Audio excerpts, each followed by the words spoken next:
What is going on, everyone? My name is Andy. Welcome back to another FPL video. In this one, we are going to discuss some of the players that I think we should be avoiding. That doesn't necessarily mean we have to avoid them for the whole season, but I just don't think they necessarily have a place in our Game Week 1 squads.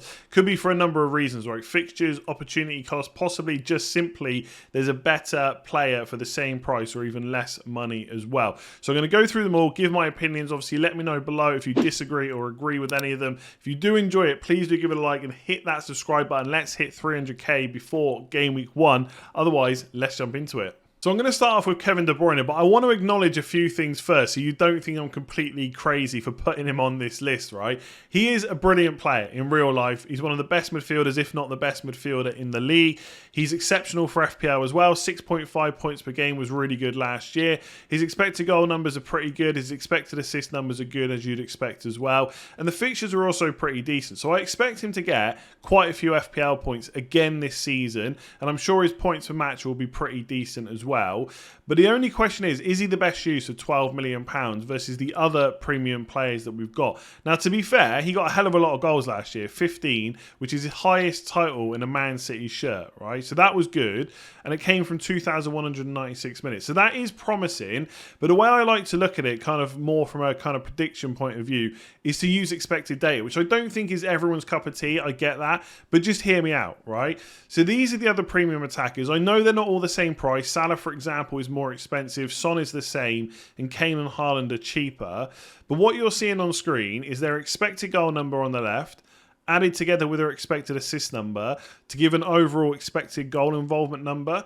And De Bruyne is not only the lowest last season for expected goal involvement per 90 minutes, but also the lowest by quite a long way for expected goals. So if you give all these players similar fixtures, which I do think you could argue they've all got pretty similar fixtures for the opening 6 to start off, Kane, Son, Haaland and Salah are much more likely to get you a goal. Now, expected goals and expected assists are not perfect, right? Just because the numbers say that doesn't mean that will happen. Salah, Haaland, Son and Kane could blank for the first 6 weeks and De Bruyne could score every game. But that is not that's not what's likely to happen, which is all we need to really worry about. All the other players are more likely to get a goal. I would argue Kane, Son and Salah are just as nailed for minutes anyway, and Haaland probably will be as well, although maybe that is one mark against him. But they're all more likely to get a goal. Kane and Haaland and Salah will probably all have penalties. Again, there's question marks over Haaland, but I expect it will happen. So I would argue for Game Week 1, De Bruyne is probably the worst premium attacker out there. Although he's a very good option for Man City, but 12 million is quite a lot of money. I'd probably rather have any of the other 4. So that is my argument for why we should be looking to avoid him, right? If he was 8, 9, 10 million, I'm sure he'd be in everyone's teams, but he's not. He's 12, so he's competing with those other players who are also pretty nailed, who also, or in addition, have penalties and are more likely to go and get you a goal, which is worth more points.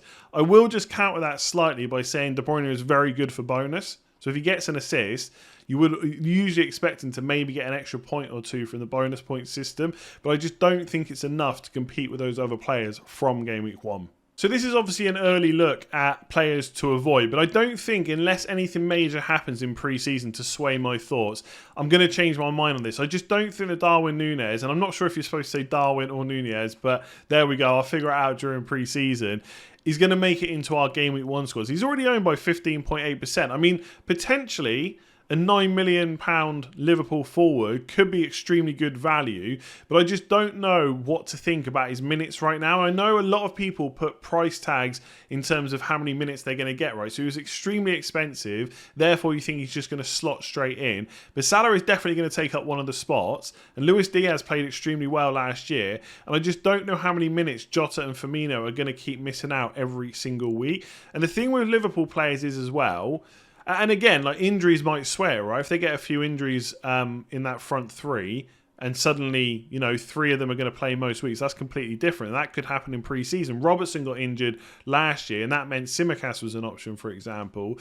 But there is an opportunity cost with Liverpool players in particular. There is with every player you pick, but with Liverpool in particular, if you pick someone like Darwin Nunez, you can't pick 3 of the other really strong contenders in Trent, Robertson, Salah and Diaz. And maybe you don't want all of them, which is fair enough, but that is something to consider. Someone said to me in the comments of one of my videos already this pre-season, why are you looking to get so many Liverpool players like triple up, but not necessarily on Man City, right? Man City, the best team 4 out of the last 5 seasons, right? Brilliant team, score lots of goals, keep lots of clean sheets. Why are you not looking at them so much?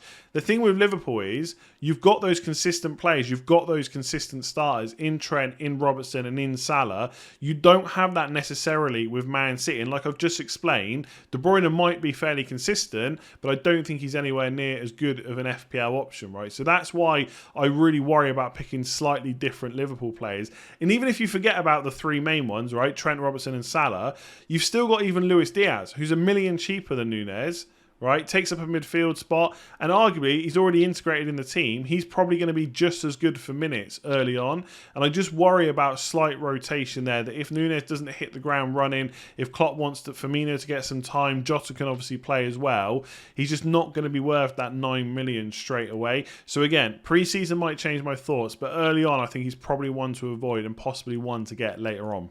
I knew this would happen every single year. I mentioned it in the video already. I know WARD-PROWSE is super consistent for his price, and obviously he plays every single week, and he has set pieces, he has penalties, and that's why he's already 9.7% owned. But I just do not like him as an option in our team. I just think there are more exciting players that you can go for. And obviously, if you keep a player, if you're going to keep a player in your team for like 15, 20 weeks or whatever it is, then fair enough. He probably will tick over, and 4.4 points per match is not that bad. But when you look at total points for someone like him, right, I was looking last season, he got 159 points. Someone like Trossard was not that far behind on 141. But if you told someone you were going for Trossard, they'd absolutely laugh at you. And the problem with WARD-PROWSE is those expected goals and expected assist numbers are extremely low. And therefore, if he doesn't bang in a free kick or he doesn't get a penalty, the chances of you getting a return from open play are quite low compared to other players. There's plenty of defenders that have better expected goal involvement numbers from an attacking point of view over WARD-PROWSE. In addition, this season, the opening fixtures are not fantastic, right? Spurs away is fairly difficult. Chelsea at home is difficult. Leicester away and Man United, again, I've talked about this quite a bit already. I'm still a little bit sceptical about how easy to make those fixtures because both defences were poor last year, but I expect both to improve this year. So I would say that maybe 3 or 4 of the first 5 fixtures are not looking great for Southampton at all. So yes, at 6.5 million, I'd probably bet a lot of money right now. He probably will be the highest total point scorer for that price or low in midfield just because of the sheer amount of minutes that he gets. And obviously he is on set pieces as well. But I just think in terms of the fixtures they got opening up, and if he doesn't get any of those set pieces, the chance of him getting those points from open play are just quite low. Like he's just not as creative as you probably think he is, and his goal threat is just not there at all, which is why I just don't rate him as an option. Now, for 6.5 million midfield, there's not necessarily a huge amount of options showing themselves right now. Possibly Martinelli if he gets enough minutes. A lot of people obviously looking at Neto, but he's not guaranteed points either. But I just think there are probably better ways to spend that money, and if you've got a slot up front, you might even be better off looking at one of them. But I can't, I don't want to completely say like he's an awful player because he's absolutely not, right? And he's a fairly good FPL player. But I just think with those fixtures, just hope that he doesn't get any set pieces or penalties, and he probably won't score a huge amount of points to open up the season. Just my opinion. I know people like WARD-PROWSE, but I'm going to say avoid. So I've got to be honest, I was a little bit shocked to see that Coutinho was over 20% ownership, right? I actually triple checked before I started recording this bit in case I got it wrong. That could be at this early stage some auto-select teams where people haven't changed it, but I do think with the amount of managers we've got so far signed up, there probably has been quite a lot of tinkering, so the ownership is fairly high. I'm just not sure he's a great option to start the season off with. I get why people are probably looking at him because for 7 million or below, there aren't a huge amount of dead cert options that are definitely going to get you good points. I just worry about the fixtures. If he doesn't do anything against Bournemouth away and Everton at home, he suddenly looks like a bit of an issue because the next 4 fixtures are all fairly tough, right? Crystal Palace away, good defence last year. West Ham, fairly good defence too. And Arsenal and Man City are obviously good teams as well. So that does worry me. Now, his expected goals and expected assist numbers are pretty good. Fairly small sample because he wasn't there the whole season last year. But he did play a good number of games, right? So that is... They're decent enough numbers. I don't want to kind of hold that against him. But he was inconsistent, right? I'm looking at the goals and assists he got. He got 5 goals and 3 assists. So 8 returns, not that bad. But they all came in kind of 5 games. And 2 of them were against Man United and Man City. And also towards the end of last season, I don't know if this is going to happen at the start of this season, but there were a couple of sub appearances. So he was fairly consistent in starts. He did start getting subbed off early around the 75th, 80th minute. But in the last 5 games, he did have 2 appearances from the bench there. So I don't know if that's a sign of things to come for this season. Aston Villa have got a lot of options in that team they can choose from. There's just, I don't know what it is. I mean, 4.4 points per game isn't that bad, right? Very similar to, obviously, WARD-PROWSE that we've just seen. And he's a bit more expensive as well, but only by 0.5 million. But it's just, I don't know, I just get a bad feeling about Coutinho. Just a lot of inconsistency last year in where the returns were coming from. And after that Bournemouth and Everton game, there's just not a huge amount of other a huge amount of good fixtures there. I will say, looking at the midfield list, right, you got Zaha, Crystal Palace's fixtures aren't great. Barnes at 7 million could be okay, but again, Leicester's fixtures aren't ideal either. Rafinha probably needs a move to Chelsea for people to look at him. If that does happen, he looks great. Grealish, if he gets more minutes, could be good for 7 million as well.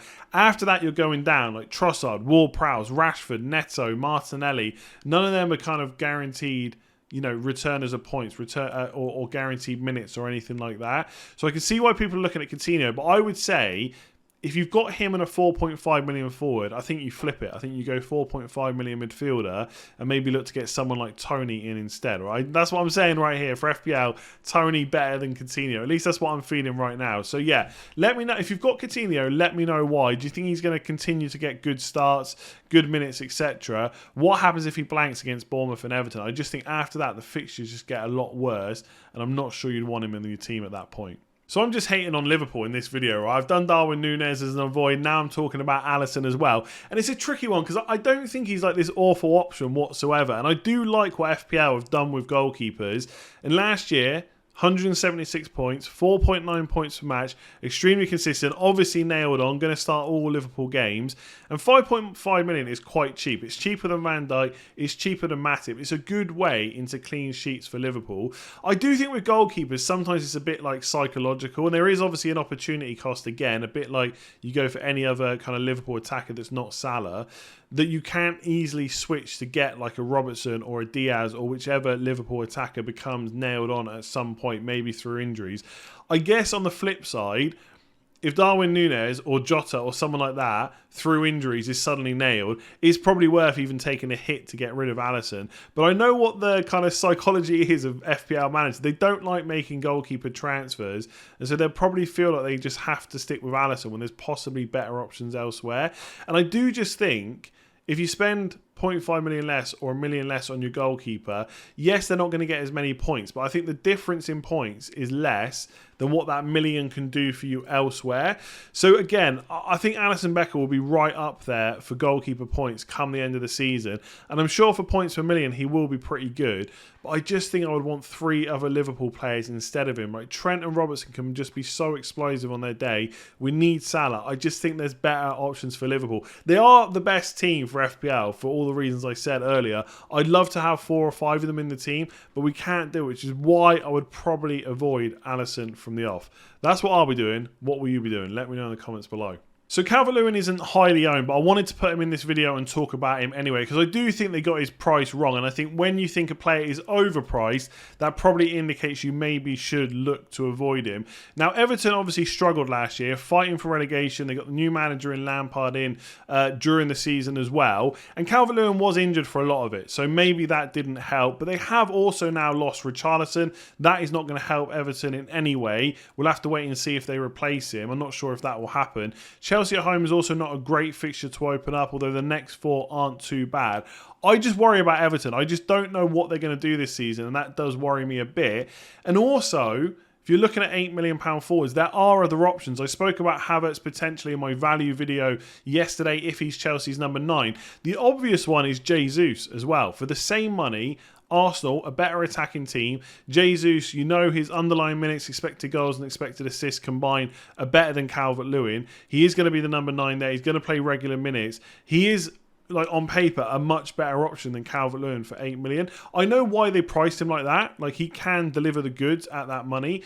I'm just not sure if he's going to do it under Lampard with no Richarlison. I definitely think it's better to wait and see. And like I said, there are just better options for that money, or maybe even cheaper. You could even maybe argue slightly that Tony could be maybe a slightly better option when you include the £1 million saving. So yeah, for me, I just wouldn't go there at 8 million. Luckily, not many people have, but like I said, I wanted to talk about him anyway. So there we go. There are some players that I think I will be avoiding for Game Week 1 and my reasons for it. Let me know below if you strongly disagree with any of these. Are you going to put De Bruyne in your starting team? Is he better than the other premium options? What about WARD-PROWSE? He's so consistent. He's nailed on. Maybe he's worth the 6.5 million if you need a cheap midfield option. Let me know in the comments below. If you have enjoyed it, please do give it a like to help support the channel and hit that subscribe button so we can get 300,000 before the start of the season. I'll be back tomorrow with another FPL video. Thank you for watching. I'll catch you then.